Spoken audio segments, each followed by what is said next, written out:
Blockbusters. You are listening to the Triple B Podcast.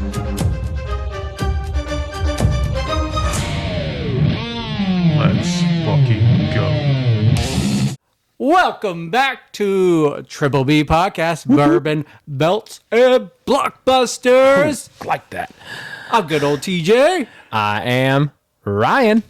And I don't have a cool name. You just got to come up with the I don't name. have a cool name.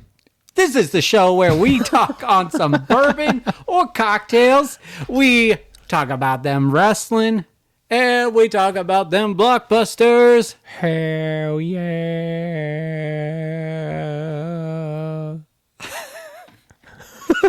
This is the week All right. post-Mania, so we got a lot of exciting things to talk about. Oh, we do. So let's get into it, Ryan. This is your cocktail of the week. It sure is.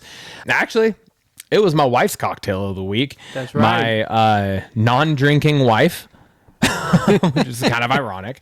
My wife doesn't drink, and she's actually the one that sent me this because she knows I love a good Arnold Palmer, good half tea, half lemonade. It's one of my main go-tos over summer, and obviously we're bourbon fanatics. So she sent me this. It's a bourbon Arnold Palmer. It's very simple, very straightforward. It's 1.5 ounces of bourbon, 1.5 ounces of iced tea, 1.5 ounces of lemonade. And then we garnished it with a nice lemon wedge, which I will be, you don't have to, it's up to you, but I will be squeezing that bad boy in here in just a moment. I was gonna say I'm about to squeeze it in. Yeah, I'm a squeezer. I'm a squeezer and a pleaser. Anyway, so that's what it is. We did throw it back in time a little bit with the bourbon this week. We used episode 2's Bondstone bourbon from Bondstone Distilleries because we don't have the bottle from last week because that was Nathan's birthday bottle. Yeah. So that's where that went. It may or may not have been polished off. Yeah, it winted. It is. It went. It is. So yeah. Yeah, it all got drank. We drank all of it last weekend for WrestleMania. But there were 4 of us, and it was a single bottle, so it doesn't sound too aggressive. And it was delicious, so it was delightful. It was fantastic. But all right, let's give this old cocktail. Yeah, first we got to get our squeezy. Squeezy. Get her in. Oh, I just spilled on your floor. Zamboni. I'm giving her a little stirry with my own finger. I don't like the noise that first happened. The noise I'm more used to. Is that like the ASMR? Okay. We're gonna be Nobody one of those wants podcasts. to hear that. Cheers, brother. Cheers, dog. We're so much farther away now with the new setup. I like it though.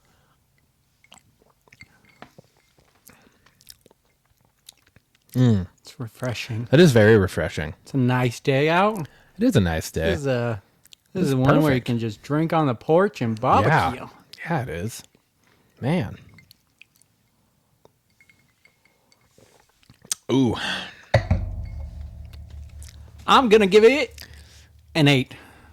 I literally mouthed 8. Did you? Yeah. I'm following you. I'm joining you on that.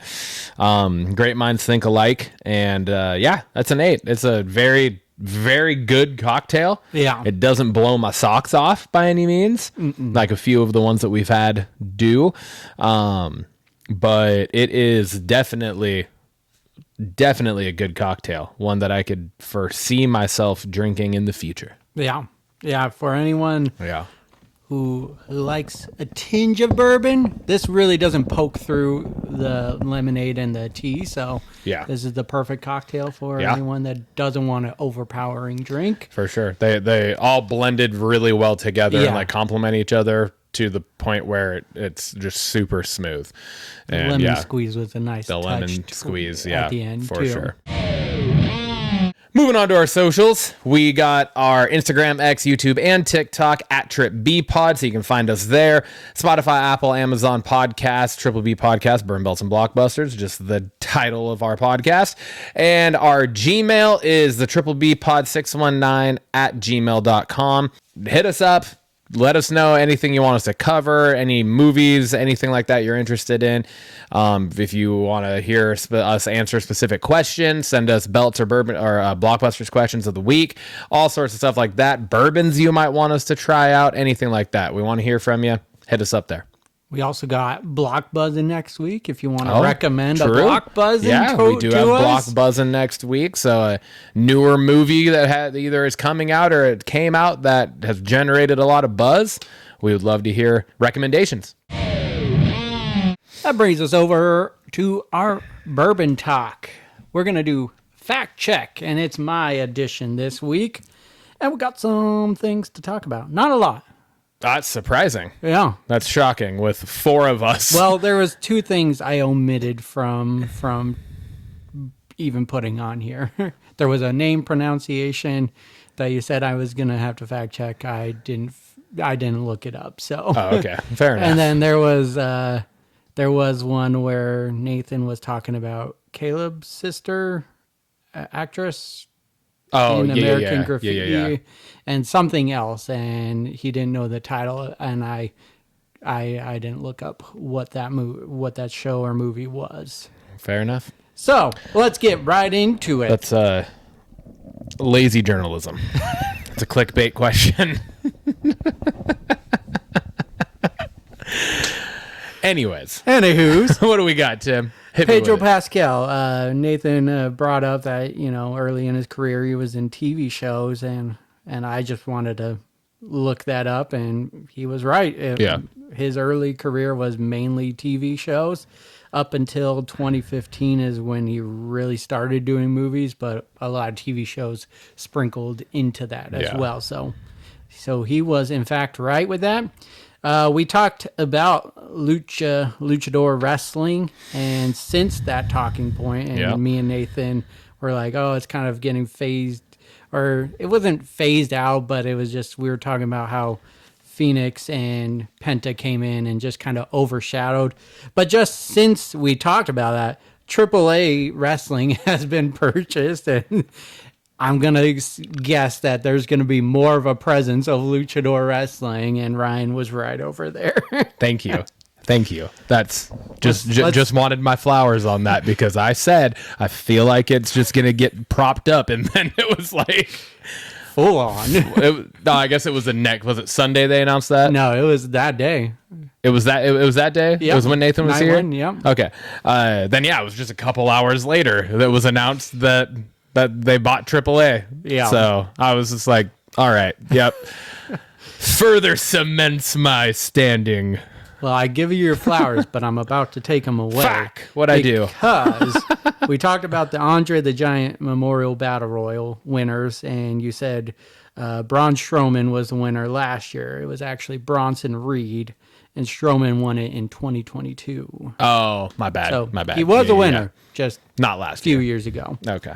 Roman and Punk feud, Nathan brought up, it feels out of place with Paul Heyman and everything, and we kind of talked on it. There was the Shield that kind of brought everyone together, Punk, Heyman, Rollins, Reigns, but then there was the lead up to War Games, really where the seedlings of this feud really got going, and so there was, I think that was the more prominent feud out of the 3, minus Seth Rollins' big personal feud with Punk.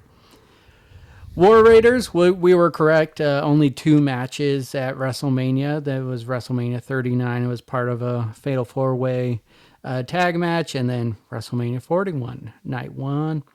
The Rock, Nathan said, and I missed the part where he was basically saying The Rock was going to be at WrestleMania. Oh. And he's not. He did not show up at WrestleMania. Yeah. Cena's time left. You guys were talking about how he needs to be more prominent on the upcoming. Since winning the title, he needs to be more prominent. Well, he only got 26 dates left. Yeah. That's all he got left. And if he shows up to Raw and SmackDown, that dwindles it down to 13 weeks. Yeah. So, I mean, it could be spread out, and it looks like he's going to be prominently used in this upcoming month at least. So, for sure. So that's going to take a lot of those dates out. So curious how that all plays out, but 26 dates left. Yeah. Stephen King movie adaptation since The Green Mile. Nathan didn't think there was a lot since that movie, and there's been 26 movies. Yeah, I was gonna say, because I was like, there's actually been quite a few, and a handful of them were Netflix adaptations. Yeah, so 26. I didn't count how many of those were like drama movies or if they were all horror or anything, but 26 movies since that. And then lastly, the Nick Kroll movie. We talked about it from the previous episode. We were talking about it, and you couldn't think of the name, and it's called I Don't Understand You. Okay. And that's it. Is the fact check. All right. Not too bad for three crazy guys. Yeah, 4. Yeah, really? 4. Because Justin he was helping. He was helping a lot. That's true. Actually. I was gonna say Justin was just as involved in that show last week, even more so than Nathan sometimes, because he was much closer to the audio that was not running the way it was supposed to. Yeah, I guess that could be a fact check. Sorry about the sound quality last week. Don't know what happened there, but we had an issue with our dongle. Yeah, and you know, a dongle issue is never a good issue to have. And so luckily it picked up for the full 2-hour show. Yeah, just off the phone audio. It wasn't on through the mics. So those were just for show last week, but you know, it is what it is. But we still got it, and we posted it, and everything's good, and we're back this week, hopefully better off for it. No issues this week. Yeah. That brings us to our wellness journey check-in number 19. Ryan, how are you doing over there? Doing pretty good, man. I'm doing pretty good. I'm going to yawn real fast. There we go. Wouldn't be a show without me yawning or having to take a pee break at some point. And I can tell you that's going to have to happen too. No, dude, I'm doing good. I did a couple things this week that I'm sore. Mm-hmm. My body's hurting a little bit, but I still got 5 workouts in this week in full. One of those workouts is what put me in the situation. That was the Stafford student basketball game. Oh, yeah, it's a completely different kind of exercise to play full court basketball for pretty much an hour.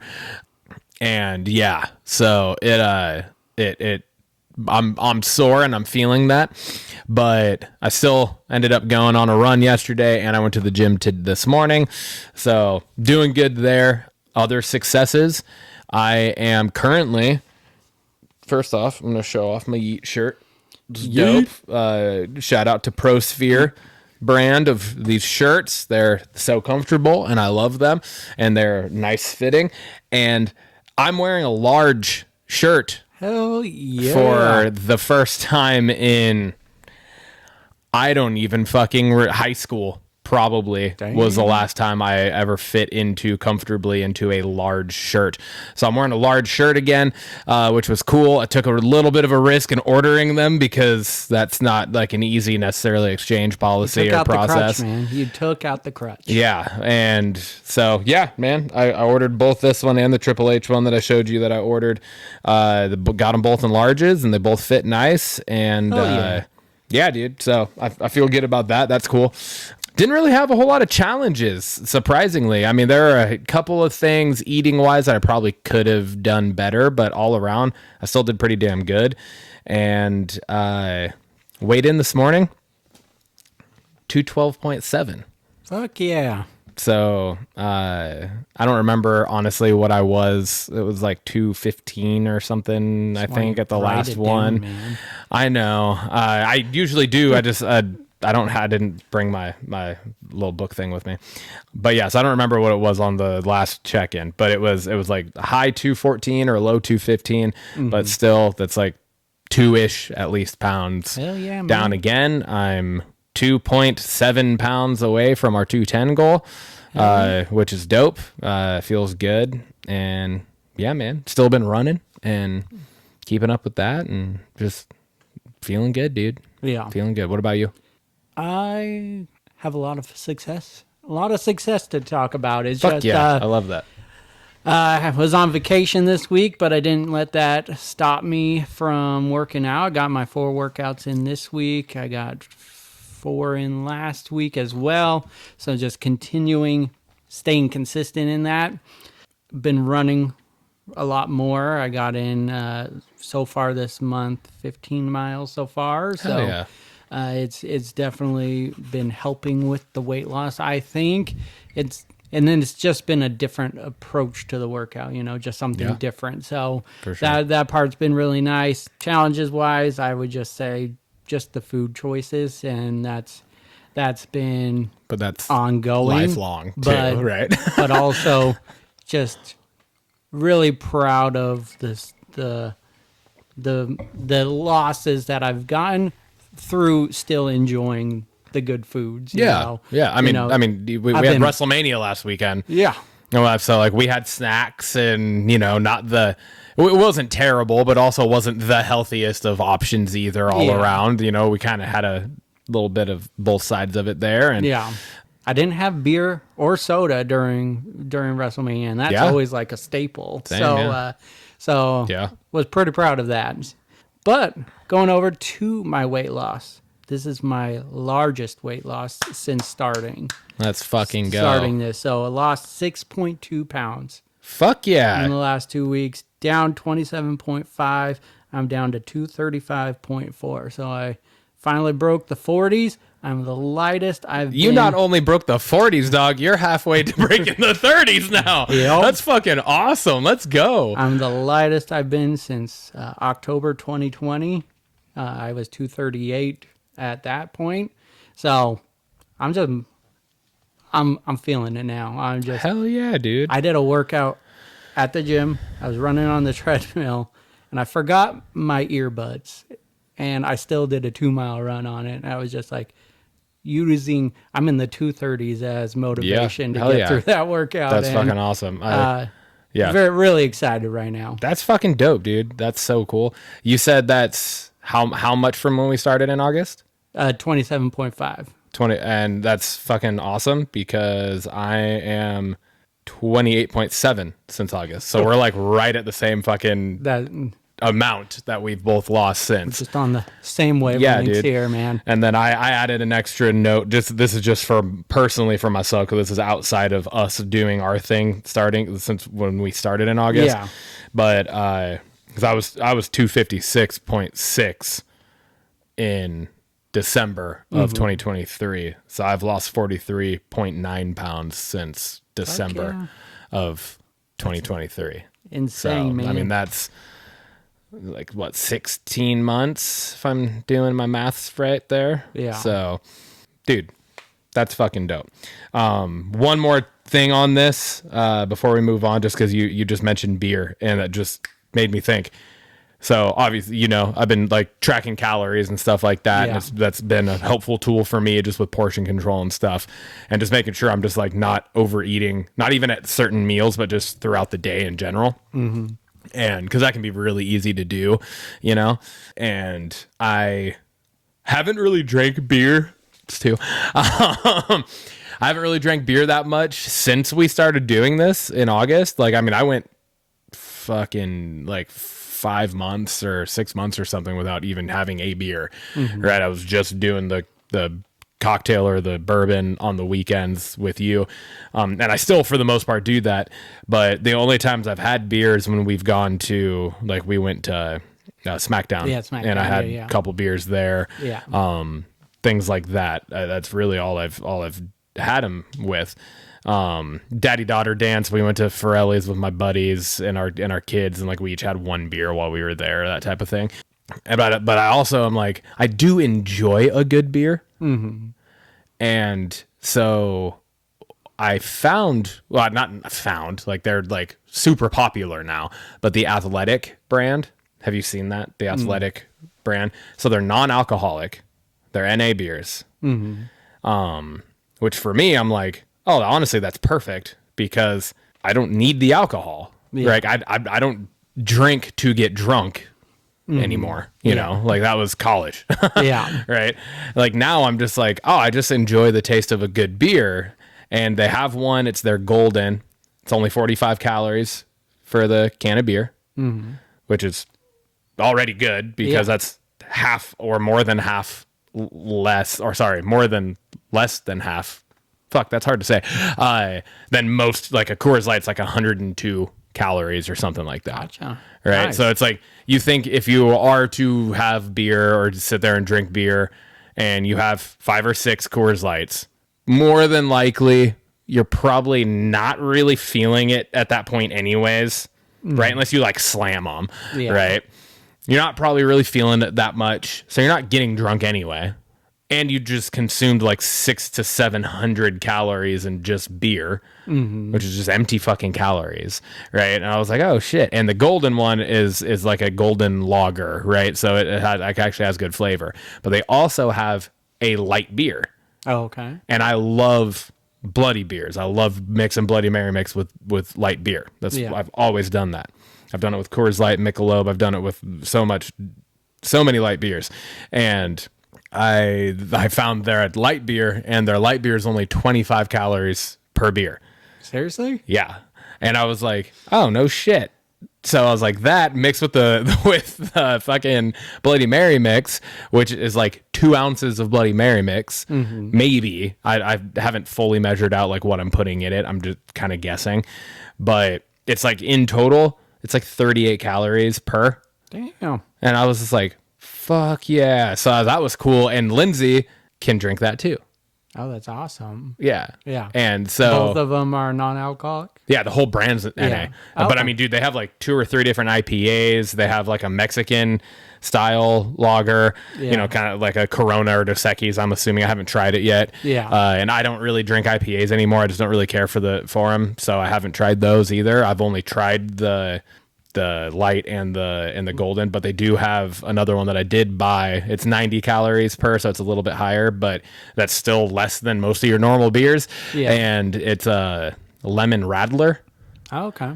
So I don't know what that is exactly, but I wanted to try that one too. But I was like, this is dope going into summer where like I typically would start to probably drink beer a little more often because bourbon is not always a fun go-to on a hot day. I don't know. You know, Arnold Palmer. Well, yeah, but then you have to make the cocktail. And if you're like out like on a boat or something, that's a pain in the ass, you know, or up camping even. Like it's sometimes just a pain. And when it's hot or you're playing cornhole or something, you just want a beer in your hand. Yeah. And so I was like, shit, yeah, because I have like zero inclination to get drunk anymore. It's not really a part of who I am. And so I'm good with drinking NA beers that taste good.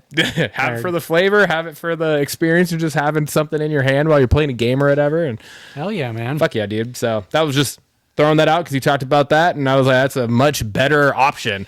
True. So true. And you don't ever have to worry about like, oh fuck, something happened, I have to drive. Yeah. You know what I mean? But it's still for the flavor. And hell yeah, man.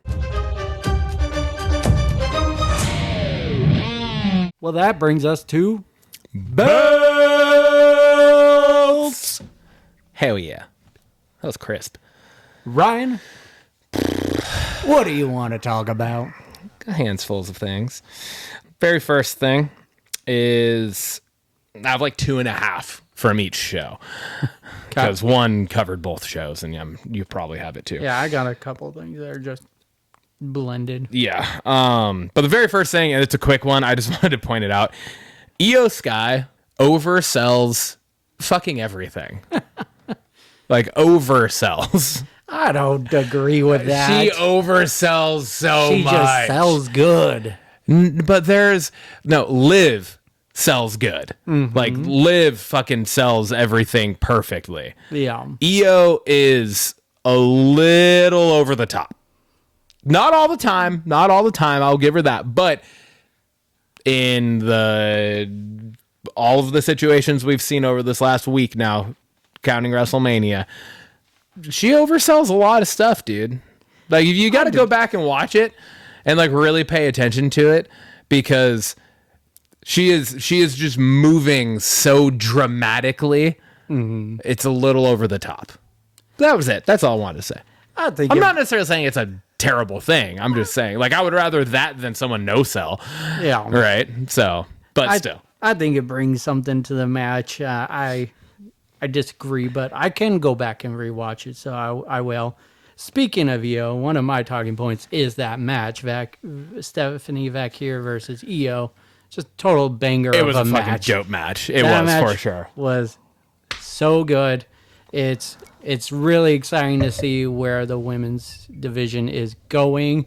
We got a lot of great things coming up from NXT, and Stephanie Vacquier is one of those people who will eventually come up soon, and they tore down the house. They did. It was my so only... with what I said being said, I still want to point out I love that fucking match. It was phenomenal. So yeah, my only gripe, and I get why they did it, because you have champion versus champion going, but the match ended in DQ, and it's it was such a good match. Like, how do you end that in DQ? It makes no sense. They go so far to protect everybody that it ends up just hurting everybody to a point, in a sense, you know? Yeah. And where it's just like, fuck, I wish, like, sometimes they, like, let a champion take a fucking clean loss. Yeah. Yeah. Like, agreed. Let it happen. Agreed. So what? That all that does is help build them and their character and everything and storylines, and it pushes stuff.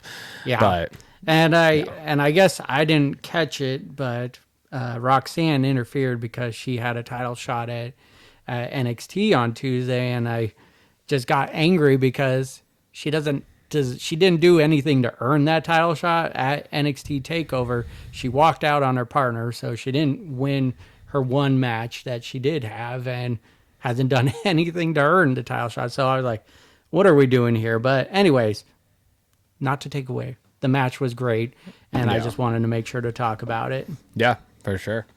The next thing that I had on here is Cena Orton. Hell yes. I loved Raw. I loved the Raw segment of this because I wasn't expecting this at all. I didn't. So this was truly one of those where I was like, oh fuck, because they were zoomed in on Cena like they have been, you know, almost every time he's been in the fucking ring going off, and all of a sudden it was perfect. You just see fucking the Viper rise from behind him with the fucking look on his face, and I was just like, what the fuck? Yes, this is fucking awesome. And then, you know, we get it again on SmackDown, get them going back and forth on the mic again, was fucking beautiful. It was glorious. But and agree or disagree with me here. I want to know what you think. I don't like the timing. This happening in 15 days at Backlash, 14 days now. It's too fucking soon. It's too early in this fucking run of Cena's to have it be Cena versus Orton. This is another one of those situations where I feel like it was like when Jay first challenged Gunther for the championship. Mm-hmm. Right? It was a great match. He wasn't winning it. Yeah. Right? We knew that. It was like when LA Knight or Sammy or KO or anybody challenged Roman. It was like they're not ending his reign then. Mm-hmm. So it's not a realistic match to that extent, at least. Mm-hmm. And that's where I feel like this is with Orton and Cena. They're not having Cena on this fucking big WrestleMania. He turned heel. He won the 17th at WrestleMania, and then turn around 2.5 weeks later and drop it to Orton. I just don't see that happening. I don't feel like that is a realistic outcome, which I feel like it waters down this match a little bit, because that takes me out of it a little, because I'm just like, well, Cena's going to win this. I don't think there's a shot that Orton gets 15 here. Mm-hmm. And that's where I'm like, fuck, I wish this was later, where it was like, oh, fuck, like Cena or Orton could get fucking 15 here and push towards Cena's fucking number before Cena retires even. Mm-hmm. He could push for that. You know what I mean? Like, that's where I was like, fuck, man, I wish this was more of like a SummerSlam feud or something a little later in the run. You know what I mean? But I also get what we were just talking about a little bit ago. It's only like 13 weeks left in Cena's whole fucking run, you know? Yeah. So like, if you're going to get it in, you have a finite time frame to do these things. So I get that, but I don't like it being the first. I don't like it being the first. Yeah. I mean, I agree and disagree with you. Yeah. I mean, Orton and Cena don't need a big story build-up. No, it's already they there. don't need a big story build-up. This is over, 2 decades. And my thing isn't about story build-up, though, for sure. at all. It's just about timing and realisticness of the chances of Orton winning this. I just don't think it exists. I mean, I agree. I don't think Orton's going to win, but he could win. And then Cena goes and wins Money in the Bank, wins number 18. And then carries on with his, like, there's so many possibilities. Yeah. But I agree. I don't think he's going to lose it that quickly. But there's so many possibilities past that where Cena could get the title back and still continue this story where he's going to take the title away and end its legacy. Yeah. Which I'm here for too. But I, like you, when I saw Orton pop up, I had the biggest smile on my face. Yeah.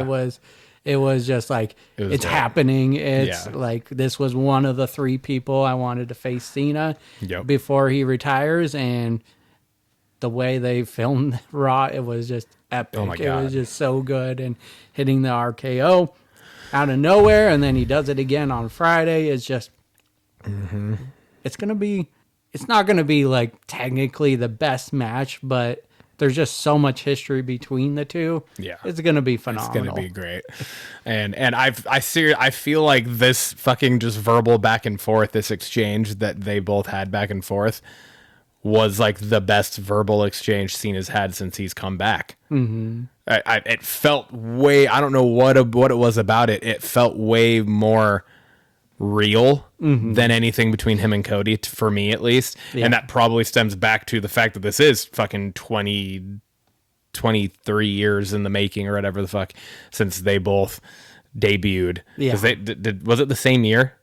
Yeah, I mean, close to it. Like, if it was like late 01, early 02, something like that. Yeah. You know what I mean? Like, I don't know what that I just threw those numbers out. That wasn't like me saying that was when it was, but I was just throwing out like that idea. Like if it was like a late year, then an early year debut. So, but they debuted very close to each other. Very, very close. And so like it's been essentially the same amount of time. And it's kind of wild to think because it also hasn't been the same amount of time. No, because Orton's been here. Yeah. The entire time, you know? So like the fact that Orton isn't more often talked in the GOAT that's true status is kind of crazy. Yeah. Because he, like, Cena's looked at as the GOAT. He hasn't wrestled consistently in 12 years. Yeah, maybe 10. 10, yeah. Yeah. I mean, he was still full time with the back-to-back years with The Rock. Yeah, because that was a big part of his point of that, right? Rock was a part-timer. Yeah, but then wasn't too long after that the Cena turned part-time. Yeah, right. Exactly. So yeah, and Orton has been outside of injury. Orton has been full-time since he fucking debuted. Yeah. So I think more so it's just Cena is that guy. I know. The household name everyone knows, and his face is everywhere. Yeah. But no, I agree. Orton has been. He even said it on SmackDown. You know, he's been there. He's the guy. So I agree. I'm really excited for this. I didn't expect it that quickly either. Yeah. I thought we'd get a one-off from Cena, just saying, "Told you," and I'm just going to do as I please. Yeah. The one thing I'll say, talk about overselling. I think Cena oversells this, like, his angry talk. Like, it's a little annoying. Maybe he's doing it on purpose. I think that's kind of the point of it, though, is because we've never seen this before with him. Yeah. And so he can't half-ass it. So I feel like it has to be to be overblown. It has to be this big extravagant show that he's putting on, all angry and just bitter. When I first thought he was going heel, I was picturing his character in the Fast and the Furious movie when he first got introduced, where he's kind of a brooding guy. Kind of, why not talk like that? But I mean, hey, it's corny. Yeah. Cena's always been corny, and this just feeds into that. So, yeah. I'm gonna talk about, and this covers, it blankets both shows, the returns and call-ups. So we got Rusev, we got Aleister Black, and then we got Fraxium called up, and I think Rusev made the bigger impression on Monday Night Raw, just taking out Otis and everything. Like, that's a big guy, and it felt big. I was a little disappointed with Aleister Black's, but I'm more excited about Aleister Black being back. So, and then Fraxium just tore down the house in a great tag team match. Yeah, that was amazing. Feel bad for Berto and Angel Garza, because they just take losses left and right. But that's feeding into the storyline right now. But they are so quick and fast. The Fraxium. Oh my god, it was because I'd never really seen them before. Because again, I don't really watch NXT. Yeah, and so I've seen like clips and stuff, but that was the first full match I'd seen. I was just like, oh my lord. Their match with the Hardy Boys on NXT was so good. Oh, it was I'm gonna have to so watch good. that. You'll have to go back and watch that I'm gonna have one. to go back and watch that. But yeah, Aleister Black, I wanted a bigger moment for him. I love The Miz, and what he was talking about on SmackDown, I agree with him. He's another one of those guys that hasn't really left. He's always there, whatever they need, and he's not on Mania. But that I feel like kind of is why I'm good with the very brief reintro to Aleister Black. God damn, neither of us can say his fucking name, Aleister Black. And I feel like it just kind of very straightforward, very easily, very bluntly set the tone for Aleister Black returning.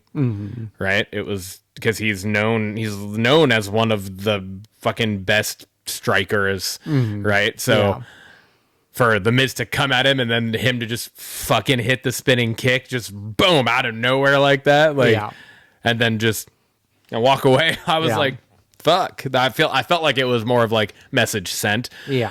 I actually feel like I'm a little bit more the other way around, because I didn't really care for Rusev's return. It didn't feel big. It felt weird. It felt kind of uncomfortable to me. Like, it just seemed like that's such a weird spot to do it. You're like a singles dude coming out and interrupting a tag team match that with at least Otis and Tozawa, you don't really have any history with, and all of a sudden you just come out and take them out, and then the New Day runs, but they're like talking crap at the same time as I don't know, it just felt weird to me and off.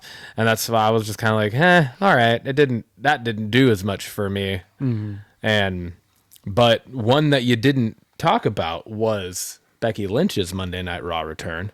Yeah, I mean, she showed up at Mania, so I know, but it was a return nonetheless to Monday Night Raw. Yeah. And it was a Becky Lynch turning heel. Right? So that was actually my next thing anyways. So there you go. It kind of flowed right into it. Becky Lynch turning heel. We had talked about that potential at, like you said, you were thinking that was going to happen at Mania, that she was going to turn on Lyra and we're going to get a heel. It makes more sense to do it now in hindsight. With what transpired on Monday. Yeah, I guess that is true. And if that happens, then I'm totally good with it. But it felt weird to me to have that happen when it did. Again, it felt kind of similar to Rusev, where I was just like, what this is kind of out of nowhere, but not in like a good way to me, out of nowhere, because they had the match, they won the match at Mania, turn around the next night, and I don't get this, or 2 nights later. No, it was the next night, right? Because that was Sunday. So the next night, which I don't get, all of a sudden rematch clauses are back. What the fuck? I told you, they're very picky on which ones they let happen and not happen. But it's been every title now almost that has changed hands in the last week. Well, not LA. He had to do a number one contenders match. Yeah, but he came out trying to invoke his rematch clause, right? But that's what I'm saying is like almost every one of them that has changed hands, that has happened now. Yeah. And outside of the IC. Yeah. But yeah, anyway, so I'm just like, okay, so now Liv and Raquel get that chance to, and then they lose in a good match too. Yeah. Like the match was solid, and then they lose, and then it was just like out of nowhere, Becky just fucking turns on her, and I was just like, what is happening? I would have rathered it happened at WrestleMania. Like, what's the point of giving them the titles in the first place? Well, yeah, no, I don't get having a day. Have reign. Lyra take the L at Mania and then have Becky turn on her then. It would be more at impactful. Mania. It would be way more impactful than this, 20-hour title run. Yeah. Like that was where because we were texting and I was just like, I don't like it now. I would have rathered it. It would have made more sense to happen last night. But if certain things come to fruition, which we'll talk about here in a little bit, then I'm good with the heel turn. I'm good with the heel turn in general. I just didn't like the timing of it. Yeah. I'm cool with Becky Lynch going heel. Yeah. I'm 100% fine with that. I think she's a great heel. Yeah. So I'm good with that. But I just didn't. The timing of it just felt weird. Yeah, I wasn't big on the one, not even a day reign. I don't get why you take the titles off only to lose it right away. But I get. The reason why I thought Becky was going heel was just because there's a lot of history between Lyra and Becky. Like, Becky won the NXT title, and who beat her for the NXT title? It was Lyra. And so there's history there with them, and so that's why I was predicting the Becky heel turn at WrestleMania is just because there is history. So, but other than that, yeah, I agree. I was like, the match was great. I like the heel turn. It's just why switch the titles. That heel turn would feel bigger at WrestleMania. I want to talk about Gunther attacking Pat McAfee. I think this was the perfect way. We were talking about characters, and I needed a break from TV, and this is the perfect way to get Gunther off TV, but in a dominant fashion. Granted, it's against the announcers, but I think still, that just shows a dark side of Gunther. He's pissed off that he lost his title, and he goes right after Cole and then McAfee, and it added more to the show. It gets Gunther off of TV because he's suspended indefinitely now. And I thought that's exactly what his character needs. It doesn't diminish his character at all. And I think it was the right step for it. I was all here for it. I was just talking about, hey, when's Pat McAfee going to get physical again? And then sure enough, I mean, I don't know if this will lead to a match down the line, but I was like, well, this is a good start to getting him back in the ring. So yeah, for sure. Yeah. It was, I mean, and it looked brutal. That was the thing too. Like, Pat McAfee was purple. Yeah. I don't know if that was like just a fucking hell of a sell or if Gunther was actually like just fucking going off on McAfee or not, but yeah, he sold the hell out of it if that was just a work, because good Lord, it was. And then like Michael Cole just fucking all just disgruntled raspy, and just fucking just like kind of in shambles, for a good portion of the rest of the show, was holy shit. Mm-hmm. So yeah, no, I agree. I thought that was great. I thought it was. I think it's perfect for Gunther to give him that time now away, because I mean he's been through. I mean it's been a couple years now that he's just been on every fucking week. Yeah, he's been there pretty much. Through his record-setting IC run, then into the world title picture. Yeah, right. So I mean he didn't take. There's no gaps. So. Very, very consistent. So, yeah, that I 100% agree.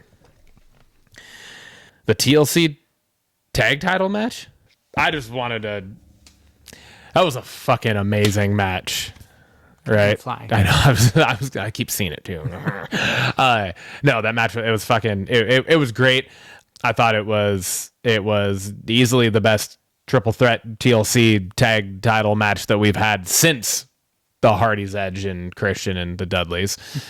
I think the announcers were trying to oversell this a little bit. Because Wade Barrett's Wade Barrett. He is not my favorite announcer in any way, shape, or now it's on me. It's attacking me. In any way, shape, or form. And I think part of it is because of this type of thing. He just tries to fucking go way over the top on some of the shit that he says. And saying things like, this is the most brutal TLC tag match we've ever seen before. Get the fuck out of here. No, it's not. Yeah. It's not. Like, hands down, it's not. Were there some dope-ass moments in this match? Abso-fucking-lutely. Did they do some stuff that we hadn't seen before? Yes, they 100% did. I thought it was great. I have never seen, and I mean, I'm sure it's happened before, but I've just never seen, like, Tez doing the fucking suicide dive out of the ring into essentially a fucking swanton through the table. Right? Oh, yeah, that was dope. Yeah. Like, that was cool. I liked that. I liked, was it Skull and Bones or whatever? Yeah. That Motor City Machine Guns double team finale through the table. That was sick, too. Yeah. Like, the timing on that was just beautiful.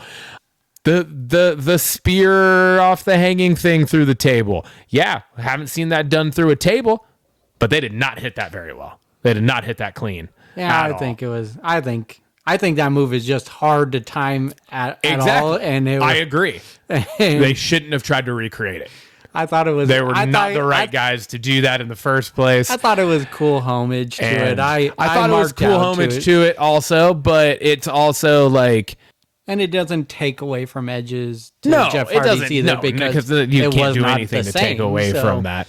But it was just like, no, that one I was like, okay, now you're trying too hard almost. Like, you had Dawkins.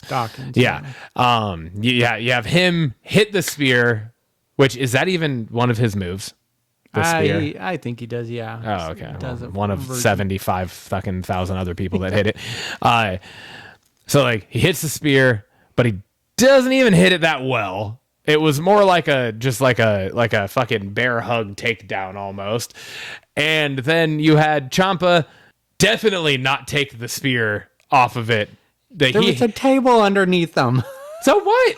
If you're gonna do it, fucking do it. Okay? Agreed, this is your job. Agreed. But you're getting paid a ton of money. I think there was a lot of second guessing going on. I will give to fucking. If you're gonna do it, Ciampa had to do it better. I will say Dawkins was probably trying not to get that frame on his knee when he was coming down. Yeah. I see that. But I agree. Ciampa should have taken it better. But I mean, the match was hands down. It was amazing. Yeah. And like my thing with it was the announcers were trying to put this way over the top of what it actually was. Mm-hmm. It was a great match. It was amazing for what it was. I think it holds up, and what I said last weekend I think stands true, that not having that match on Mania didn't take anything away from this match. Having it, I'll disagree a little. I don't know. The crowd was into it. And your two options were this one happening on SmackDown or War Raiders and fucking New Day happening on Raw. I'd rather it on Mania. I still rather it on Mania. But that would have just added to the filler bullshit that already took place on Raw. SmackDown was a pretty filler episode this week, other than a few things. So, well, yeah, but then you had that match that fucking blew the doors off of the entire week of wrestling. Yeah, part of WrestleMania included. Yeah, right. So it holds up. That match did not need WrestleMania. It wouldn't have been a bigger thing. That's what I'm saying. Like, it wouldn't have made it a bigger match having it in the middle of one of the cards on WrestleMania. And having it in the main event of SmackDown, I feel like it actually had more benefit to it. They closed out the show. That's the last thing people remember from this week of wrestling. And it's I just feel like it was fine to have that where it was. And yeah, I don't know. I thought the match was fantastic. I agree. I think the match was amazing. I will say this is the best tag team match since WrestleMania 39, Sami Zayn and KO versus the Usos. I think this was the next best tag team match. Since then, I disagree. I think it would have felt bigger with 63,000 fans looking at this match and cheering and going, this is awesome. I won't take away from it being the main event of SmackDown. It was still big. It was the biggest thing on that show. Love that it was commercial free, and it was good. It was amazing. I will not take away from that.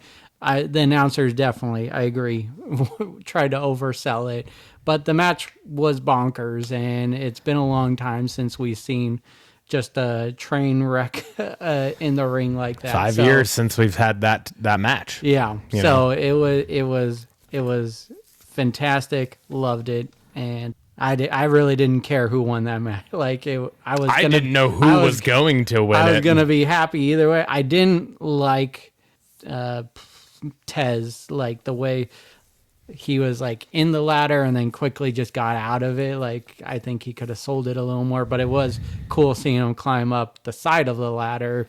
But at the same time, because I kind of thought that same thing, but then I also was like, well, it was just a super kick. Mm-hmm. Yeah, it was. That's the only thing that had him there. It was he was stunned for a second because the super kick's not a devastating move anymore. Yeah. Right. The super kick is no different than a chop anymore for the most part. Right. So it kind of made sense to me that it was like he stunned him long enough for him to climb the ladder and possibly get the belts down, but then he got distracted by Sabin, and then Tez kind of comes to and is like, oh shit, and then climbs up. Yeah. So I feel like because of the move that put him there, it made sense. Because it wasn't like a devastating situation that got him locked in that in the first place. Yeah. He literally just, Gargano pulled him back down and just fed his feet through. Yeah. You know? Yeah. So if anything, I would have had the issue with how he got in the ladder in the first place and wasn't able to fight that off. Yeah. He pulled him down and just fed him through the rung and and like, no. You can't do anything against that. Yeah. But yeah. All right, my last talking point is Seth Rollins. Yep. Closing out Monday Night Raw. In a hell of a fashion. Endings to a Raw in a long, long, long time. It was so good. And we got a formation brewing here.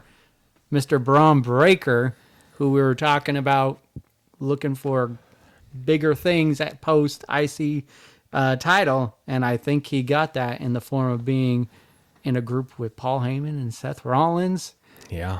We got a surprise appearance from Roman Reigns. Like, that was just crazy to see him on Raw. Wasn't expecting that. He always just disappears after a loss. And so that was legitimate shocking seeing him come out at that part and then getting speared by Breaker. I was just like, oh my God, what is going on? I know. And I knew it was him, but also was like, who is that? Like, because the hood was on really good, and it literally came out of nowhere, and I was just like, what the fuck? Yeah. Hell yeah. Well, and then they played it off so well, too, because you had Braun. Like, for a second, I legitimately thought that I was like, oh, fuck, Braun's just putting himself in this. Yeah. Like, I was like, he's going to fuck up Rollins, too, because then they fucking turn towards each other, and then he runs at him and just dips Rollins and fucking spears Punk, and I was like, wait, and then they hug, and then Rollins come up behind him, and I was like, oh my God, what is happening? Yeah, dude, that was fucking awesome. It was so good. It was great. Now we get to see maybe an alliance of Punk and Reigns now, and that's hard to imagine. Yeah, maybe, I don't know. Or does this just go kind of in a different direction even? I mean, I know there's obviously like unfinished business between them because of the Paul Heyman angle. Yeah. So I get that. But I also am like, they could do anything they fucking want to with this. Mm-hmm. I don't know. It brought up way more questions than any answers. I will tell you that. Yeah. For sure. In a good way. No, it was definitely a great close to a great Monday Night Raw. The Raw after Mania is always a great show, and did not disappoint. And for sure. And that's why it was my last bullet point there. Yeah, same. That was the last thing I had as well. I was just talking about that because it's foreshadowing. Not the last time we're going to talk about that. Hey. Ryan, that brings us to the banger of the week. What is your banger? I couldn't pick. Really? I couldn't pick one between you have to choose one. The final two things. I can't. I don't know what to do. What's yours? Mine's TLC. Okay, then I'll go with the finale of Raw. Okay. I'll go with the Seth. Right. I couldn't pick. Mine was going to be TLC, but then I was like, fuck, that was in completely different ways. Oh yeah, for sure. Right? Because the match, wrestling, TLC, hands down. That match was fucking amazing. Including both nights of WrestleMania, I still might have picked TLC to be my fucking banger of the week. Honestly, it was that fucking good. But for fucking storytelling and creative opportunities and just everything that's involved with the fucking personal feuds and stuff, that fucking, and then just whatever is actually brewing with the Seth and Braun and Heyman, and I feel like it was the perfect opening chapter of a new season of wrestling. Yeah. You know, because it felt like it closed doors but opened up so many, and like I said, it like didn't really answer any questions. It was just like a cliffhanger type thing going into the new year of wrestling. So I chose TLC just because of the match. It was it was reminiscent of that WrestleMania 17 match, and it was just so good. It literally just the blockbuster fucking thing. Tez was insane in that match. It was fucking wild. Just the fucking suicide dive blockbuster to the whole group was that insane. That Gargano chair shot to when the chair was around his neck. Oh my god, and Alex Shelley. I was just good lord. Oh my god. Yeah, well, and then even like we said it last week on I think it might have been the post show of night 2 with Justin, where like they're getting a little more loosey goosey with the headshot situation, right? Because like it was not a hard shot, but when I think it's Saban dove out of the ring and he like threw the chair into his head, you know, like that type of thing was just like, oh, like even that, it's like, shit, man, I'm waiting for us to get just a fucking chair shot straight to the fucking dome on somebody. I feel like at some point it's going to happen. The good news is they're picking the spots right, though. Yeah. It's not just for nothing. It's not just not headshot after. It's big moments, and so it feels right. So, we got a first for the podcast. We got two questions. Two separate questions. They're not two-part questions. It's two full separate questions. You posted the first one, and I think obvious reasons, and it's kind of a time-sensitive subject, I think. Yeah. I had to post the second one because it popped in my mind, and I was like, oh, I gotta fucking bring this up because we could get an answer to it this Monday. Who knows? So that's why I wanted us to talk about it. So my question for you is, WrestleMania has a slogan, where it all begins again. We essentially start a new season of wrestling, looking way ahead, predict what the headliner main event will be of WrestleMania 42. This is the Cody Cena, or the main match. Yeah. I have two. Both of them are involving one person. They're both involving Seth Rollins, with what happened on Monday. The one that I think would be cool, and it's because we've kind of seen it teased. We've seen the match at least once, if not more than that, but once in recent memory that I can remember. And it's Seth versus Sami Zayn. Oh.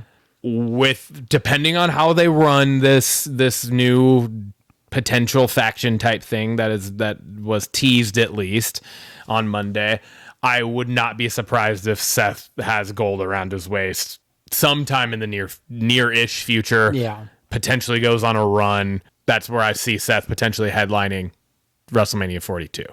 Okay. Right? And I thought Sammy would be a good one. Just more for, this is like almost selfish on my part, because I have been for so long now. Sammy needs to be pushed into the fucking, like, realistically into the main title picture here. Yeah. And I've been saying that the whole fucking time we've been doing this podcast, pretty much. Yeah. And I think that would be a good way to do it because of, like, the more kind of recency stuff with them around War Games and stuff, and potentially looks like Seth's whole issue with Roman was the bloodline. But now it almost is looking as if Seth has flipped a dark turn switch and is kind of forming his own run the world type faction. Yep. Right? So I could very easily see that being like something that could spring Sammy into like, dude, you were the one that was like, to me, how could you do this? How could you side with him after everything he did to you? Yeah. Type of, so they could totally push that storyline, right? Yeah. And that could make it really big. The other option I had here, and it's for a very similar reason, but this one's probably the one that actually is more realistic, would be Cody versus Seth for the title at WrestleMania because of all of the same fucking shit. Yeah. Right? Yeah. We're going to not see Cody probably for a little while. They're going to let this brew.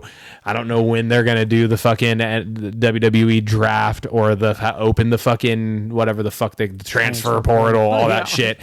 But I could totally see Cody going to Raw and, you know, kind of becoming the Superman to that group, that Sinister Six type. I know those are Marvel and DC. I said two separate fucking comic book things, but regardless, you know what I mean? Like that type of thing, all in the same vein of Sammy. Yeah. You know, like you could potentially see a Cody, Sammy, somebody else team up against Seth and Braun and whoever else might be in that. Yeah. So that was mine. What about you? What are you thinking? I'm thinking the headliner is going to be Randy Orton versus Cody Rhodes. Legacy. Fuck, that's nice. The seeds were planted during Cody's reign this past year, and now we got Cena and Randy toying around with the title. I don't think Randy wins it right now, but he's getting back into that title picture, and we could see Cody versus. And I think Randy's gonna be the heel in that feud. And do you think who's the champion going into WrestleMania? It'll be Randy. Oh, okay. I was almost thinking the other way around. I mean, could we see potentially back-to-back WrestleManias where Cody drops it for number 17? Ooh. Orton also beats Cody a year after Cena does to tie Cena for 17. That would be fucking wild. That would be wild. I could see Cody being the one that takes the title off of Cena before he retires. Yeah, and that leads to. That was my whole thing last week with who's taking time off, was saying Cody, because I think it'll end up being like a SummerSlam like return for Cody with a huge pop where he reclaims the title from Cena. That was kind of my but I like that though. Orton Cody WrestleMania. Yeah. What if we got both? What if we got Orton Cody at WrestleMania in night 1 or night 2, and Sammy Seth for the World Heavyweight at night 1 or night 2? Yeah. Dude, what if in a year's time we're reflecting and we're like, dude, we called both fucking main events? That would be crazy. And it's totally possible. We'll get all the points for that. 100% possible. Yeah, fuck the rest of the card. We get 1,000 points each. 100 points to Gryffindor. All right. Moving on to the next question. All right. I posed this one kind of it's kind of all this just flown together, right? Because both my answers had to do with this exact thing. Looks like the obvious beginnings of a new faction being created on Raw with Seth, Paul, and Braun. Assuming it would be an Evolution-esque type faction, who do you think would be the Orton in this? Because right now the way I'm looking at it is Paul Heyman's the Ric Flair type persona in the group. Seth Rollins is Triple H. He's the leader. Yeah. Right? And then Braun Breaker's Batista. I had him as our Randy.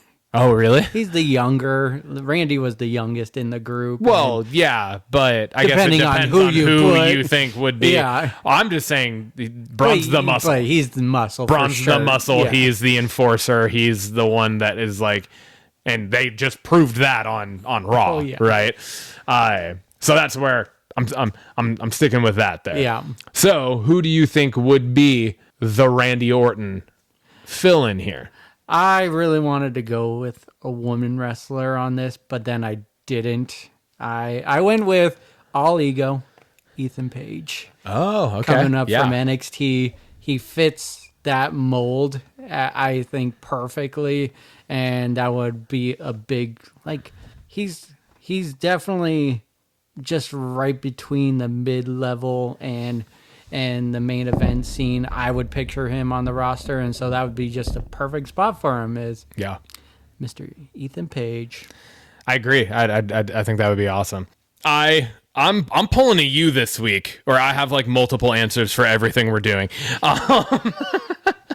I'll remember this when you tell me no to having multiples. No, I like it though. What do we got? So this one, I'm not going to talk on them all for very long because I'm just going to go through them fairly quick. But I have 5. But they're in different contexts, and that's why I have 5. Okay. All right. The first one is, I feel like it's the easiest option because he's the male wrestler that's already on the active roster, and it's Austin Theory. Yeah, I've been seeing a lot on that. I feel like that one. I feel like that one's like the easy, more on the nose answer. Yeah. Okay. Ones that I think won't happen, but would be fucking dope, would be Miles Bourne, NXT, who has actually been touted as Randy Orton's illegitimate son, right? So that would be kind of cool. Yeah. I also threw Trick Williams in there. Ooh, that would be awesome. Like, because Trick, he's a face on NXT, right? He's like a tweener, kind of a tweener right now. Okay. So that could actually make it the perfect jump then, because I was gonna say, like, how perfect would it be? He was face for a while though, right? Yeah. That's what I thought. Because I was gonna say, how perfect would it be to go make the jump from NXT to the main roster, debuting as a fucking heel? Yeah. You know what I mean? Like, that would be wild. I really like that one. So I like both those. The runner-ups. This is where my last 2 came in. The runner-up categories were, I did go with a woman here, and I went Becky. It makes sense. Be the first Paul Heyman girl. Yeah. Right? Or in this case, the first Paul Heyman man. Yeah. She is the man. Right? And then the other one, I don't think is realistic, but it also kind of is because of just the current climate between TNA and WWE. But Nick Nemeth. What if we got Dolph Ziggler back in the fold here? That'd be crazy. That would be kind of wild. That would be crazy. But anyways, I was just like, this is such a fun question. I had so many thoughts and possibilities that I was just like, fuck it, I'm gonna write them all down. There's got to be another member. There has to be, because there could be fucking 2 more members. Who knows? Yeah. You know what I mean? Like, it could be maybe not an Evolution-esque. Maybe it is more DX but or it feels NWO. Already very. It does feel very Evolution.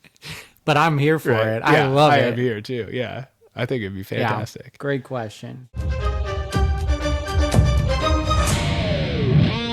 That sure as hell brings us to Blockbusters. Crisp. That was crisp. Beautiful. You did this movie. Yeah, kind of. We both kind of put it on here. I put the trailer. I linked the trailer to it, but then your thought was there. Yeah, I was busy driving, and I didn't want to risk any farther, so I stopped adding the information, and then you finished it up for me. So we have Jordan Peele's next movie, Him. The synopsis for this is: a promising young football player joins an isolated compound to train under a dynasty team's aging quarterback. The cast of this is Tyreek Withers, Julia Fox, and Marlon Wayans. The release date will be September 19th of this year, and it will come out in theaters. Trailer looks insane. Yeah, dude. It looks like, honestly, it kind of reminds me of The Substance. It feels like oh yeah, okay, in a little yeah. sense. Like I can definitely see that. Hopefully, it's not leaning to because that was a crazy ass That was movie. a fucking wild movie. but it kind of feels like it's gonna be like a body horror film, and it feels like that. Now that you say that, I can definitely see that, but also mixed with is it Blink Twice? It because it definitely felt like there's some weird shit going on at this compound. Yeah. Right, which is definitely up the alley of Blink Twice, and where there's just but then there's also there's like maybe an undercurrent storyline or an overarching storyline depending on how the movie plays out, where the concussion factor comes into this, because that was definitely a prevalent piece in the trailer. Yeah, because it kept showing like the skeletal collisions of these things happening, right? So I don't know, it just looks like this is definitely a fucking, I was wondering from when we read about it, like how are they going to turn, how's Jordan Peele going to take football and turn it into a psychological thriller horror movie? I mean, well, here he fucking goes, because the trailer, I was like, oh, okay, that's how he's doing it. I mean, if you and just it makes fucking sense. Describe football to a nobody and just explain what happened, it could sound like a horror movie in itself. Like, guys just running as fast as you can and tackle each other. And even just in the, like, you really scale it back away from the physicality of the game to the more of the mental side of it, where you're 36 years old and your career's done. That's right. Like, you're 36 years old, and that's kind of where the substance comes into play, right? Is that kind of mentality where it's like you're in your 30s, late mid 30s to mid 40s, and it's like you are like, once you hit 29 or 30 years old at most positions in the NFL, you're on the downhill slide of your career, which is crazy. That's crazy to fucking think about. Yeah. Because that, like, you know, I mean, even in most other sports, that's not the case. Yeah. You know, not all sports, but most other sports is not the case. So, yeah, exactly. Yeah. Really excited for this one. Same. Yeah. Really excited for this. Football has been a very large portion of my life for the majority of my life. So yeah. I'm too very excited for this. Weapons. We'll get to it. Synopsis. A community searches for answers when 17 children mysteriously leave their homes in the middle of the night. Cast is Josh Brolin, Julia Garner, Alden Ehrenreich, Benedict Wong. Release date for this is August 8th, 2025, and it's coming out in theaters. Trailer doesn't give you a lot, but it's creepy as shit. Yeah. And it has that feel of like a M. Night Shyamalan movie. For sure. Shyamalan. Yeah. Yeah, I don't know. So the trailer doesn't give you much of anything. The synopsis also doesn't give you much of anything. Yeah. So put them both together and you're very intrigued, because the trailer gives you almost the exact same information that the synopsis gives you. Yeah. Right. All the trailer is just like this running shot of these kids, like this one kid just running at night through the street. Creepily running. Yeah, very creepily running. And then all of a sudden you see it from another angle, kind of a side angle, and it's just like more kids are just joining. Yeah. It's just fucking weird. And 17 is such a weird number. Yeah. For it to be too. Yeah. So it's just like, what? So yeah, I'm here. I'm very intrigued. I'm interested in this. It comes out in August. That means we're going to go see this one together, probably in theaters. Summertime. Summertime opens up my schedule a lot more on those days. Yes, it does. Predator Badlands. We kind of talked on a little bit. I don't know if it was on the podcast or just one-on-one, but I was talking about how there's a possibility of Predator being more like a good guy, and it was what I was hearing. So, synopsis: set in the future on a remote planet where a young Predator outcast from his clan finds an unlikely ally in Thea and embarks on a treacherous journey in search of the ultimate adversary. Cast, really only one that I saw listed was Elle Fanning. Release date is November 7th, 2025 in the theaters. And again, it's just, you get Predator looking different. Like Very it's different. from iterations before it. Yeah. The previous one being Prey, and that was more like the Predator that we've come to know. Trailer looks awesome for this, and again, it's more Predator being a good guy from what I gathered from this trailer. Yeah, the trailer looks fucking dope. I was happy you put this on here because I too saw this when it came out, and I went to add it and you had already done it. So I was like, oh hell yeah. It looks awesome. I love these movies, the Predator movies, everything that has to do with Predator. I love it. I've seen all of them. Yeah. Same with the Alien movies. Mm-hmm. And speaking of which, since this trailer dropped, I have seen and read a bunch of stuff where both like people from, is it Fede Alvarez? Was he the one that did the most recent Alien movie? Yeah. Like he has said that he wants to work with the guy that's directing this one in the future, and like there's a lot of stuff that is like hinting at potential Alien vs Predator crossover again in the future. Nice. And I loved both those two movies also. They were just fun. They were just fun. Yeah. I loved them, and yeah. So I'm stoked for this. I cannot wait to watch this movie. I will be curious to see how this plays off of Prey, because this is a sequel to Prey, I believe, right? Yeah, it's definitely the same director. So yeah. So I'm wondering if we're gonna get any extra info about like what happened to the girl from Prey. Yeah, that movie was great. Movie was fantastic. Yeah, beautiful movie. Yeah. All right, going to heads of state. Synopsis: the UK Prime Minister and US President have a public rivalry that risks their country's alliance. But when they become targets of a powerful enemy, they're forced to rely on each other as they go on a wild multinational run. Allied with Noel, a brilliant MI6 agent, they must find a way to thwart a conspiracy that threatens the free world. Cast is Idris Elba and John Cena. Release date is July 2nd, 2025, and this is coming to Prime Video. Trailer looks wild. This is what I wanted Freelance to be, I think. Oh, yeah. I could see that for sure. Obviously different premise. Yeah. But this same idea, though, too, in the same time. He's just now seen as a president instead of a bodyguard mercenary, right? So previously a movie actor too, which comes into play in the trailer. Yeah. It looks fucking funny as hell. It looks action-packed. These are, I think, the acting chops of, especially the comedic acting chops of both these two fits well. Are going to just be fucking beautifully strewn together throughout this. And it looks great. It brings back together Idris and John Cena from the Suicide Squad. So yeah. It brings us over to the series of things. WWE Unreal. First time we put a wrestling show on here. Synopsis. For the first time ever, step beyond the ring and into the WWE writer's room, where the drama is just as intense offstage as it is under the spotlight. Cast, I just put WWE. Release date. No. Summer. I want to know specifics.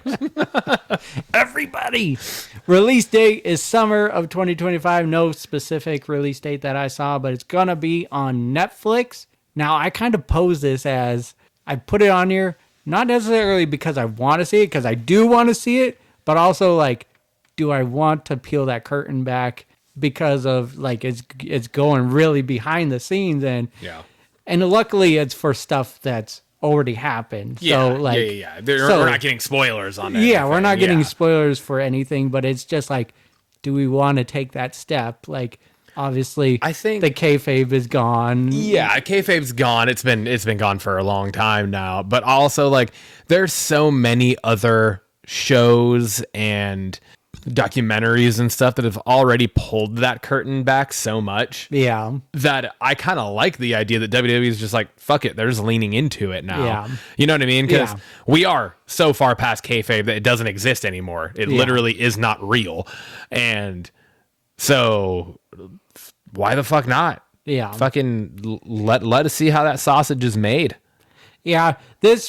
I also wanted to kind of bring it up back to the Gunther thing that I brought up, though. It's just like you see this, it really peels back that curtain, but then you have Adam Pearce saying Gunther's suspended, and we're supposed to believe it's just that's kayfabe right there. Is he's suspended because he attacked Pat McAfee, but then they're just living their lives, you know. Well, like I said too, there was part of that looked like that was an actual attack. That's so true. Maybe he is actually suspended, Tim. I don't know. True. He fucked McAfee up. That's true. But no, I am excited for this, but I thought it'd be a fun discussion is just because of what it's doing. And I know we're backtracking slightly, but it just popped in my head. Another part of me that kind of makes me feel like this was real. Adam Pearce was the first fucking person out there. Yeah. And he's never He was the first one out there. Yeah. That never happens. Yeah. Adam Pearce, usually there's like 75 referees that run out. Fucking Jason Jordan and Hurricane and fucking... Davari. Oh, goddamn. Well, Davari and then Kenny. Dykstra. Yeah, Dykstra. All four of them fucking run out and get strewn about and fucking Noble sometimes. And then Adam Pearce comes out with the security guards that all get fucking their asses kicked. This time, Adam Pearce is the first fucking person out there trying to get Gunther to stop. Yeah. So that's also got to like, that's interesting. But anyways. Definitely. Anyways. But yeah, no, I thought it would be a fun discussion for bringing sure. that up. Wednesday season 2, very quick synopsis. She's back. I love it. Cast Jenna Ortega along with Catherine Zeta-Jones and all the plethora of people. I don't like to look into the cast of shows because if there's any surprises, I just want to leave it that way. Well, just in the trailer at least. Yeah. The new character was Steve Buscemi. Yeah. But is in it. I also too I haven't looked up like who he's playing or anything like that. I don't know if they've even announced who his character is yet. Gotcha. But then you get Fred Armisen back as Uncle Fester. And yeah, it looks like the blonde best friend girl's back. You get the villain from the first season, like Tyler. Werewolf. He's back. Yeah. Jean or whatever it was. Yeah. But release date for this it's coming out in 2 parts. Season 2, part 1 is coming out August 6th, and part 2 is coming out September 3rd. So not very far apart. But there's only 4 episodes per part. Oh, really? Yeah, it's only 8 episodes. Wow. That's what I read at least. And then platform will be on Netflix again. So really excited for this. The first season was awesome. This is the most watched show in Netflix's history. It's Tim Burton, Miles Millar, and Albert Gove. And so really big fans of them. And then it's just watching this second season trailer, it kind of just feels like we're in a world similar to Harry Potter, but in Adam's family world. It feels very much like that. And I like that. It's going to be a great season, I'm sure. Yeah, and it looks like the family is going to be much more involved this season than they were in the first season, you know, because we got bits and pieces of them in the first season, but this one, it looks like they're going to play a much larger role. So yeah, absolutely. And that brings us over to Fred, which is follow-up, rumors, and early development. Just got one thing. I Know What You Did Last Summer official trailer has dropped. Official trailer. It was awesome. It was. It was great. It's everything I needed. It was definitely starts off with a bang, and just I get why the fans were like jumping up for Freddie Prinze Jr. and Jennifer Love Hewitt. Just really cool to see them returning in their roles to this franchise. I'm just excited for this one. Not much to talk about on it. No, not a ton. I mean, it's exactly what you expect it to be. Yeah. You know, the new group does something bad, they start getting stalked and hunted essentially, and then now you get Freddie Prinze Jr. and JLH coming together to help him out. The one thing I kind of could have done without in the trailer was the fucking just the fan service line from Jennifer Love Hewitt. Oh, yeah. Yeah. I just have one question for you. What did you do? What did you do last summer? I was just like, fuck me. That like kind of ruined the watching the trailer for me because I was just like, Yeah. cheesy as fuck. Come on, man. We don't need. It would have been. It would be like the next Scream movie dropping a trailer and fucking Nev Campbell being like, "Oh, did you scream?" True. What? I don't know. Come on. I think just seeing trailers on social media has taken a little out of it. Like if you were in the movie theater watching this trailer where it doesn't pronounce what the movie is, and you're just seeing the trailer play out, and then that pops up, you're like, oh shit. Like you like see the fisherman and then the hook and then she says that line. I think it would come across better. It probably would. You're right. I just feel like just that dialogue, you could have had the same outcome, but with the girl, like the high school girl or whatever it is, college or whatever they are, saying saying something along the lines of like, we made a mistake last summer or something like that, or we did something last summer, and then it cuts to her and she turns around and says, tell me what happened. Something like that would have been like more of like a fuck yeah. But it's just her saying that. I was like, cheesy fuck. It was like, very on the nose for sure.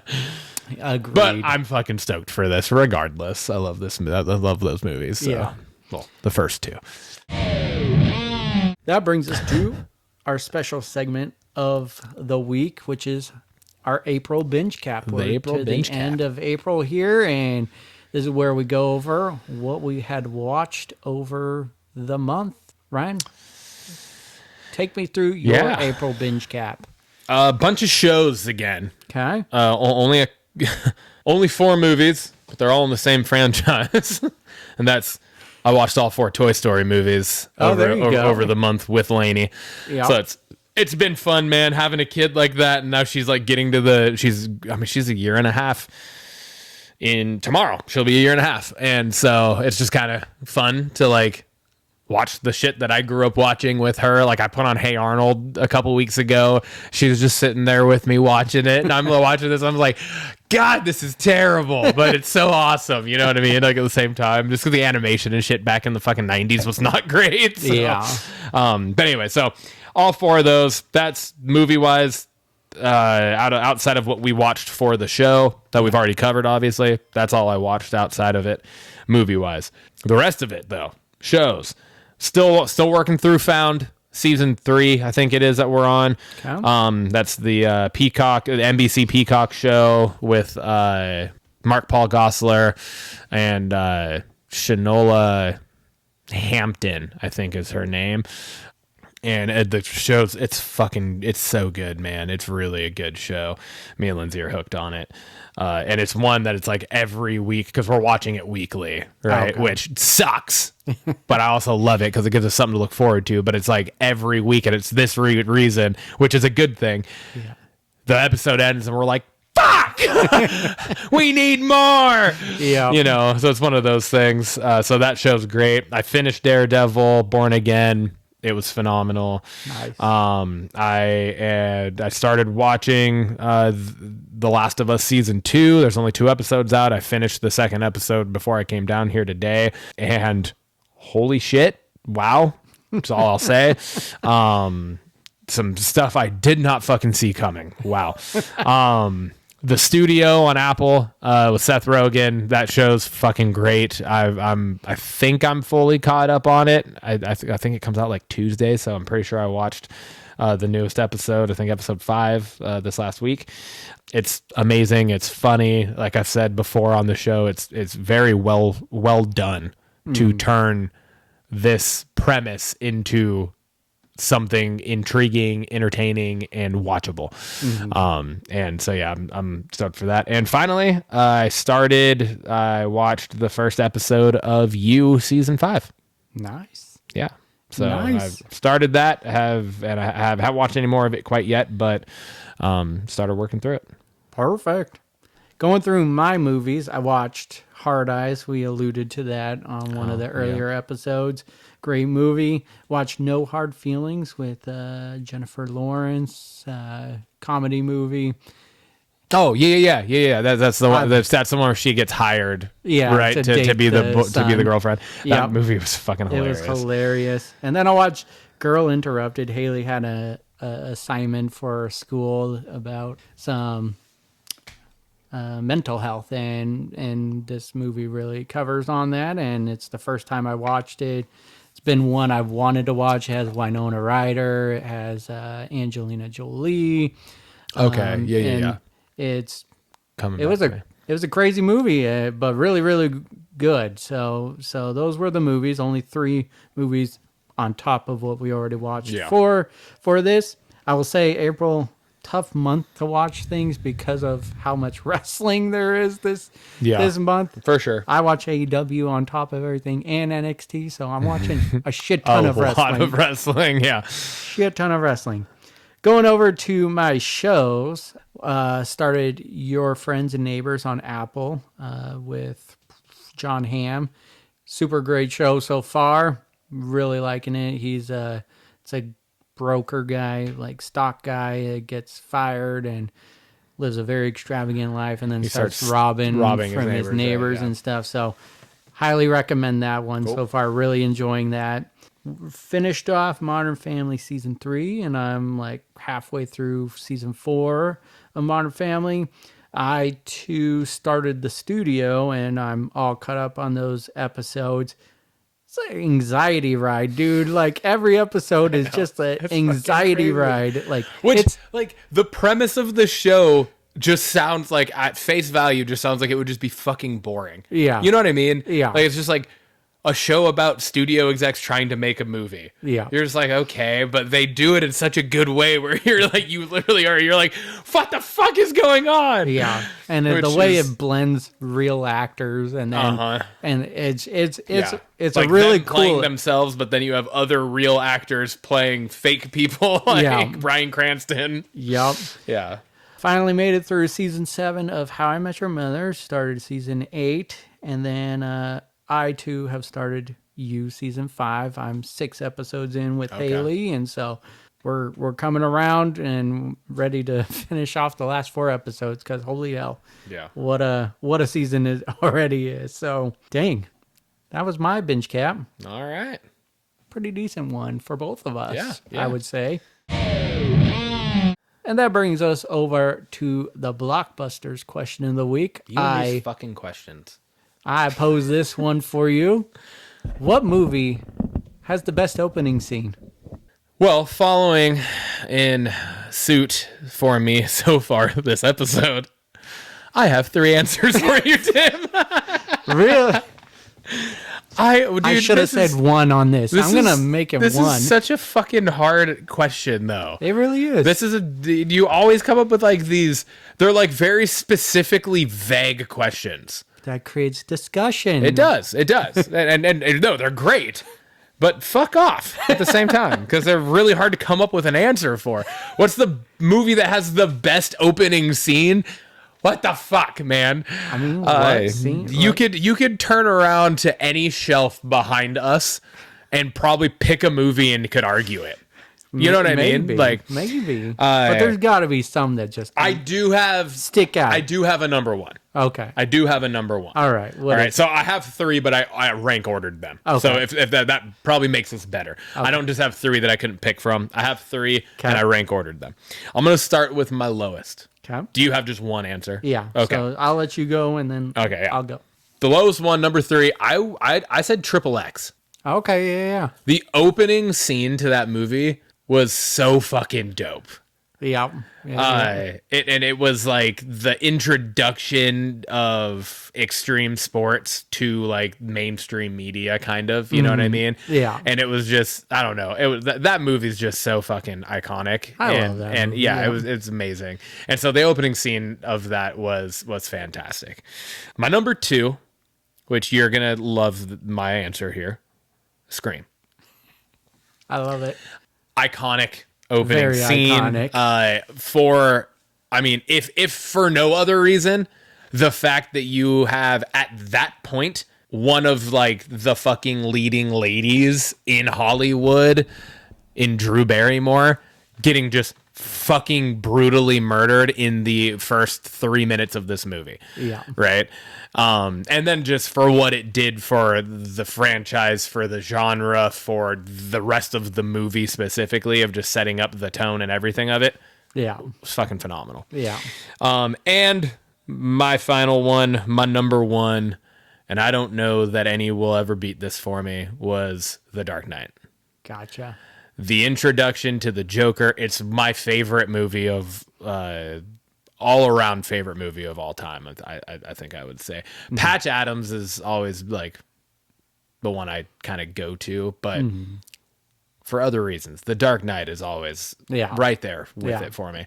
And this opening scene introduces you to not only the Joker, but just sets the tone for the fact that he does not give a fuck. And he is a fucking crazy lunatic.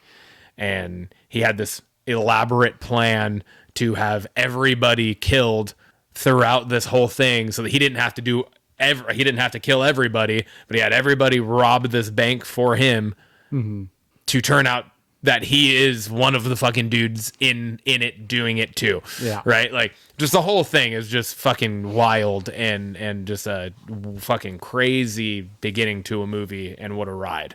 Yeah. So, yeah. Those are mine. All right. I was trying to stick to one, but I'm just going to give you my runner-up. I don't have it written down, but it's in my head, so I'm going to give you a runner-up because you got to list three. So my runner-up was Saving Private Ryan. Great. That is just, you learn about World War II in school, and that paints the picture for you. Pretty well done. Yeah. Definitely just leaves a lasting image in your head. Yeah, for was sure. that opening scene. That was one that was up there for me as well. And then my number 1, 2 was The Dark Knight bank heist. Yeah. It was.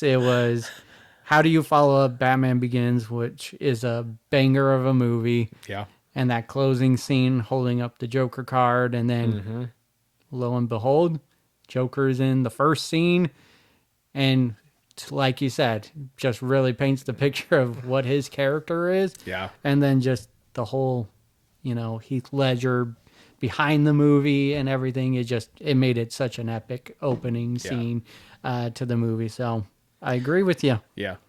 It was great. It's just a fucking classic. Yeah. It's amazing. Timmy, episode 47. We are slowly creeping up to episode 50 here. Yeah, we are. Cheers.